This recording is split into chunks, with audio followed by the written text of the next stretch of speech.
like to rip their pants, huh, Joy? Did you really? I'm not wearing pants. Nah, somebody else I know tried to put their foot up on the desk.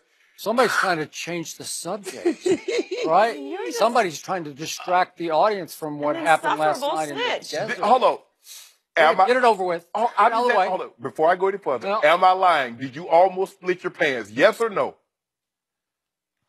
Are we calling each other out? Yeah, I have form-fitting pants because I have the physique to wear those. Whoa. No, but you get on me. I mean, now that you... That suit is too tight. Those pants are too tight. And you show up this morning trying to tie your shoe in.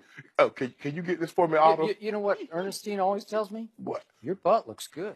Oh, that's what you asked for. I got to go. This is your fault. Yeah, you started it. I finished. You started this. So you are solely responsible for this, Shannon. Just for the record, I got to say, how about them Cowboys? Whoa. After that last night, Skip, you can say, how about the Cowboys? Yes. After beating the Cards. You know what? It's a big W in the desert. Next question, George. Next, jumping over people. Let's get it started with the Cowboys. They got a big win on the road last night in Arizona, 28-17. Dallas had a rough first half with only 16 passing yards. But the offense finally showed up in the second half. Dak Prescott finished with a touchdown run and 2 touchdown passes in the win. Let's take a listen to the Cowboys on Dak's performance. What do you think of Dak's toughness tonight? I thought it was remarkable. When you play quarterback and things don't go well again and again and again, and it's hard to get into rhythm, sometimes you start forcing things. And I just think his mental toughness is off the charts. And he demonstrates it week in and week out.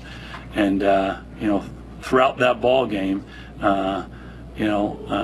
things didn't come easily to us. And he just kept battling. He kept making good decisions. Obviously, he made some great plays out of the pocket. He made some big-time throws. But as much as anything else, he's got an amazing spirit. And it's contagious, and our players follow him. Dak was an animal today. He came out there and made some big plays. Sometimes he had to use his feet to get out the pocket and make those downfield throws. But, he was out of himself today. He played amazing. Shannon, how impressive was Dallas last night? Skip, did you see that touchdown run by Dak? No, what happened? I thought the NFL had caught up to that type of play. Oh, never mind, Skip. We talk about that later. We'll get to that later. That zone read, the NFL had caught up to that play. But we'll talk about that later. Skip, I was impressed. You know why I was impressed, Skip? I was impressed with they scored 27 points with as little as they had the ball. You think about it, less than 25 minutes, 45 plays. And for you to have the ball that amount of time, that little amount of time, and with that few plays, you have to be perfect. A turnover gets you beat. Simple as that. And that offense didn't turn the football over. They didn't put their team in harm's way. So I was impressed with that aspect. But Skip, I think even you would have a little concern because they don't look as dominant as they did last year. Zeke's just not rolling out of bed getting 130. That offensive line doesn't look as dominant in the run game or the passing game as they did last year. So that should cause you some concern. Now, you should be happy DeMarcus Lawrence lead the league in sacks. Skip, I didn't see this. I saw him flash a little bit, Skip, but Skip, he's legit. This dude has a chance to be a 15, 16 sack guy. By the way, last night, he was DeMarcus Lawrence Taylor. Yeah. Right? Just for one night. The past 2 weeks. He gave it to Denver, too. Yeah. He gave it to Denver also. So I'm concerned. I'm more concerned now about their offense than their defense. For the simple fact is that they're not as dominant. They used to make teams have the ball only 45 plays. The opposing team only had the ball 30 or less minutes. Now that's the flip side. Skip, this is not a recipe that's sustainable against good teams. You're going to give the Atlanta Falcons 30 more possessions. You're going to give the Green Bay Packers 30 more possessions. You know the Kansas City Chiefs are on the schedule. They are. You're going to give them 30 more possessions. Now, when you play a team, look, a lot of people held out hope thinking the Cards were going to be something. Cards aren't very good. I don't know what. I will disagree with you on the defensive side of the football. I think they're very good. Well, I think their best defensive player is in Jacksonville now, or at least one of their top two, Calais Campbell. Well, that corner's pretty good. He was Dez all night and locked him up. But Skip, if you think about it, okay, he's played three games. He's played against 4 big dogs, Roby, Talib, Harris Jr., Jack Rabbit, 5, and Pat Peterson. When he goes against other boy dogs that want to put hands on him, you see what happens to it. But you know what? Dak Prescott didn't force the issue. Went to him a couple of times. Hey, I give you. Dez bullied his way into the end zone. Everything is happy. But Skip, considering the limited amount of plays that they had the ball and the limited amount of time that they had the ball, for them to put up that many points, you have to be pleased with, you have to be impressed with what they did last night. Thank you very much. I was extremely happy that they won, but I will be the first to admit to all of your points, I'm very concerned with how they won. Yes. Because it was rather miraculous how they won, and I will take it because all those other teams loom down the schedule. Green Bay looms. The whole NFC East looms. The Redskins, who suddenly look like the second best team. Oh, my cousin gonna get paid. Oh, Kirk gonna get some money. All of a sudden you don't want him to keep him now, huh? I still want him to keep him. Okay. We'll get to that later in the show. My point is that in the big picture, all of a sudden, this team is flipping last year's script in back-to-back games. You realize that not once last year did my Cowboys get blown out. There was no bad game the whole year, unless you want to say the very last game that they mailed in at Philly when they had clinched. But even the 2 Giant losses, which are the only 2 real losses, 20-19 and 10-7, and then that 42-17 thing happened a week ago, Sunday in Denver. And then last night, to all your points, what was the MO last year for my Dallas Cowboys? The Dak attack. Yep. It was clock eating, long drives, keeping the defense out of harm's way, as you point out. They were second in the NFL last year in time of possession, and they were number 1 in the NFL in 5+ minute drives. And last night, Arizona ran 75 plays to their 45 plays. Is that not a recipe for disaster in the desert? Yes. Against a Carson Palmer who, if you give him just a little bit of time, he can still bombs away you. He's still got a big arm, and he's smart, and he's got weapons on the outside. So I am holding my eyes the whole night because you're asking the defense on a really, I know it's indoors, but it was a hot, sweaty night indoors. There was a lot of cramping going on, and DeMarcus Lawrence had to keep getting subbed out because he's just gassed. Yeah. And how can they hold up? How can they hold on? I wasn't sure. And then you look at the offense, that best in the NFL offensive line. Not last night, not in Denver. I thought they got their golden tails whipped about 2/3 of the time last night. Yes. They couldn't run block, and they couldn't pass protect. Really? And I look at Ezekiel Elliott. He had 4 nice runs. A couple came late. But I look at the totality of what happened. On 18 of his 22 carries last night, he had a total of 15 yards. Think of that. So on 18 carries, he had 15 total yards. Was he going nowhere slowly? I mean, I'm tweeting about he doesn't look right to me, like he had lost his 5th gear. I didn't see the acceleration. I thought he was losing some confidence, couldn't find a hole, and he was just sort of falling into the hole. And I'm thinking, you're going 2 for 9 on 3rd down, and you think you're going to win this game? And guess who said we're going to win this game? That quarterback is special, man. I can't campaign about these statistics. 13 of 18 for 183 yards. But I'll push his QBR, which is 86 on a scale of 0 to 100. And he deserved at least that, because what happened when they couldn't make a play on offense? Did he finally just take it upon himself to say, okay, it's 7-0. I guess I have to make a play. Yep. Would I advise this play to be made over and over and over again? No. I would not, because you're not going to last long making that play. Was that not a crucial play to be made at that point in the ball game? Sometimes you have to do what Sometimes you just got to do what you got to do. And you got to do that off the zone read that you said has gone completely out of style because somebody's out of the league, maybe. Who knows? The NFL had caught up to that play. I thought so. But you need it, and you go do it. And if it takes backflipping over 2 defenders into the end zone, you just do it. Yep. I was, when he's about 2/3 of the way through the backflip, I'm thinking, uh-oh. this is neck injury waiting to happen. But he came down. He stuck his landing, right? But you'd rather for him to go over the top than lower that shoulder. I guess so. You don't want him lowering the shoulder. Yeah, but whatever, however you got to get in, exactly. You get in. Yes. So he took it upon himself to go 10 yards for a touchdown. And then what are the other two biggest plays of the game? He made them outside the pocket. He couldn't do much in the pocket because he couldn't get much time in the pocket. And I'm going to point out the fact that you realize Cole Beasley was the leading receiver on this team last year. He caught one ball last night for 4 yards. Yep. I'm going to remind you that so far this year through the first 2 games, the leading receiver on this team was your best friend, Jason Witten, the guy you claim you could outrun, but you couldn't. But last night, Jason Witten caught one ball for 3 yards, and you won. You won fairly convincingly. At least the scoreboard says 28-17. Why did that happen? Because Dak Prescott took it upon himself to break contain, get outside the pocket, and on the dead run with the defender chasing him, he whips a strike across his body into the end zone to one Bryce Butler. Thank you. Bryce Butler is a stud. We're talking about 6'3", 220, went to USC, didn't finish at USC, finished at San Diego State. He was only a 7th-round draft pick of the Raiders, but he's like a 4-4 guy who can get behind people, and he can do things that Des Bryant can no longer do. So what's Dak in his head thinking?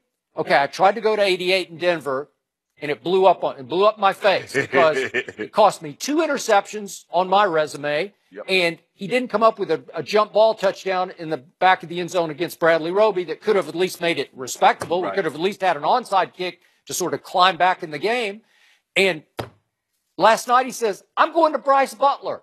And then the second one is a call play, a bootleg, and he rolls out and whips it downfield for another huge gain. It looked like a touchdown for a second, but it was a big, a 53-yard gain. And it set up Ezekiel finally getting untracked and being able to do some eat, Zeke, eat. But that came late in the game, and that was the clinching touchdown. And then may I speak about the defense? Again, DeMarcus, Lawrence, Taylor. But Rod Marinelli's the unsung star of this show because I don't know how they did that. You want to talk about doing it with mirrors? Orlando Scandrick's playing with a broken hand with a plate in his hand. And there were 2 jump balls. One, Larry Fitzgerald made a great catch on it. But Scandrick, healthy, he picks that ball off because he had the best shot at the jump ball. But he can't catch. You know what it feels like, or I'm sure you've had broken bones somewhere in your wrist or hand, right? No, I had a dislocated thumb, and I had to play with us. Okay. It's not easy, man. No. All of a sudden, you have a hard time catching the ball. Well, not dislocated, but I just had to play with a thumb split because all right. I'm throwing too hard. Okay. So, well, he did. Hey, he split a lot of webbings, right? Yeah. I don't know if he ever split yours, but he split a lot of the wideouts. Well, early in my career, I couldn't use gloves because I was a 7th-round pick, and you only got 1 pair. And he would ruin them before the game would actually start if you were warming up. So I go out there and You only got 1 pair? That was a 7th-round pick. Skip, I didn't. Well, you could go buy a pair, right? An extra. I'm in the NFL. I'm gonna buy gloves.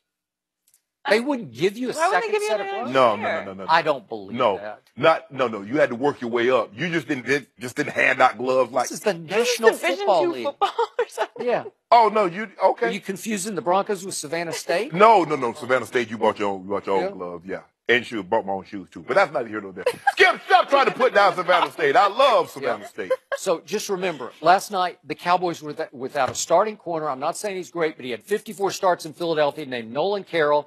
And their best rookie through camp was Chidobe Awuzie. I think he's torn his hamstring, and it sounds like he might be gone for the whole year.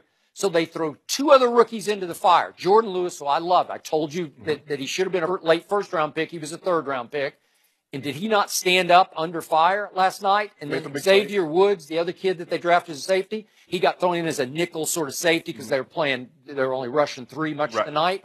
Did he not stand up under fire? I don't know how they did it, but they held on and hung on, and it's gut and grit and lots of cliches that work when it comes to this Cowboy defense. Correct. And when you're talking about that Cowboy quarterback, you can throw all the cliches out you want to. Backbone, character, poise, leadership, whatever it is. This is a natural-born leader who makes plays without making mistakes. And it's a rare combination because usually when you're trying to make plays, what happens when you're a rookie or 2nd-year quarterback? You throw it to the other team occasionally because you're forcing things. He doesn't force anything. He waits until the moment is right. He's patient. He's got no ego about it. He doesn't care who gets the credit or the ball. Whoever needs it gets it. And he got it to the right people at the right place at the right time. And the final score was 28-17. Do I love what happened last night? Do I love 2 out of 9 on third down? No, but if you try 21-21 the first 2 downs and all of a sudden it's 3rd and 12, what do you think's going to happen? And that's what they're not used to, because they're not used to it. Last year, Zeke was getting between 5.5 and 6 yards on first down. So that made it 2nd and short, 3rd and short. Now they're asking. The thing that's most impressive, although he only had 18 pass attempts, he completed 13. But the 5 that didn't get completed didn't get intercepted. He didn't put the ball in harm's way. And Skip, when you don't have the ball that often, it's easy to start to press because you feel you need to make a play. You need to do something to jumpstart this offense. But he says, you know what? I'm just going to bide my time. They'll give me an opportunity somewhere down the line to make a play. And when the opportunity presented itself, he made a play. Made one with his leg, got outside the pocket, threw the ball downfield to Bryce Butler. So that's the thing that you're seeing from him. And I said it, the blueprint for the Dallas Cowboys, I'm going to force Dak Prescott to beat me. Oh, moving forward, Skip, and I know he's shown this game that he could do it. But I'm going to see over a period of time, because I know with 21, if he gets rolling, I already know. Now they're going to play past me and really throw the ball over my head. I'm going to see if Dak can continuously play like this, or will he get anxious? Will they get anxious when they fall behind 10-0 or say 14-3, 14, How about things like that? 21-3 in a playoff game. Did he get anxious then? Yeah, that's why he threw that interception. Oh. But Aaron Rodgers, 28-28, 31-31. and then it was 31-31, and they had the ball. What happened, Skip? Tell the people at home. They forgot. 56 yards. No. And 51 yards from Mason Crossbar. No. 2 luckiest field goals in the history of playoff I'm football. asking you. You know it, and when I it was know it. That's what 31-31, the Packers didn't get a first down. They punted the ball to the Cowboys. It was 31-31. So they didn't get a first down, and then we didn't get a first down. Hold on. You mean to tell me you got that old guy, that doesn't fold under pressure, and he couldn't get a first down? Well, you know what? Every once in a while, you get stopped in a game. You expect him to go 80 yards in 12 plays every time he touches the football? That's what you told me. If he does, then he's the greatest quarterback in the history of football already. Can I do Skip Bayless sounds effect? Bing, bing, bing, bing. He just went bing, bing, that. Oh, here you go. Here you go, Jason Witten. Here you go, Measley Beasley. Oh, here you go, How many bings were there last night? No bings. No. There was one, boom, and then another, boom. That's it. And that was it. Skip, I said I was impressed. You realize the Cowboys entered the red zone 3 times last night, and what happened? 3 touchdowns. Yes. Dak Prescott. Carson Palmer entered the red zone 4 times, and what happened? 1 touchdown. Yeah. Wow. That field goals gets you beat. Wow. Skip, I said I was impressed. Here I am trying to heap praise, and you over here trying to bash me. You won't let me give him Day credit. after day after day, I have to sit across from a man who does not believe in Dak Prescott, or as you say, Dakota Prescott, because you Cowboys, believe he was flash in the pan. You believe he was a one-hit wonder. You keep banging the table saying, wait till he gets up against Matt Ryan and Aaron Rodgers, and who else do they have to play? Chiefs. Alex Smith. Okay, so you believe Kareem Hunt. if they play like they played last night, they can beat those 3 teams. He does whatever is necessary, and I'm going to remind you, there was what was necessary? Wait a second. One late season game last year. Remember the one at Minnesota on a Thursday night? Same stats. Dak goes 12 of 18 for 139, and they got dominated in time of possession. Not quite as bad as last night, but they pulled it out 17-15. He does whatever is required to win whatever kind of game it is. If it's a shootout with Aaron Rodgers, he will throw for 300-plus yards and score 31 points. Yeah, you don't want to get in the shootout because he lost. Well, he didn't lose. He got beat by 2 lucky field goals. No, Aaron Rodgers. That's on Aaron Rodgers' resume. 56 yards? Did you see it? Well, let me ask you a question. Does that loss go to Dan Bailey or does it go to Dak Prescott? It goes to the Cowboys team. Okay. I'll give you that. Don't do this. So what happened last week? 34-31. Can you tell me what happened last week in Denver? Des Bryant missed 2 balls. You hear that, Des? Yep. He's blaming you, I'm Des. down on him. I'm off. I'm off the bandwagon. No, throw up the X. Yep. You were throwing up the X. Joy. I used to throw up the X, but that's what he threw up when a pass hit him right in the hands. He's just throwing up now. He's just throwing up. Dak hit him right in the hands, and he threw up the X, and it went right through his hands. Right? Did it not go right through his hands? Huh? Oh, you hear that? You can't catch like that. Look at your boy It's now. hard. You would know. This is a hard catch to make. I'm just still trying to understand why you only got one pair of gloves.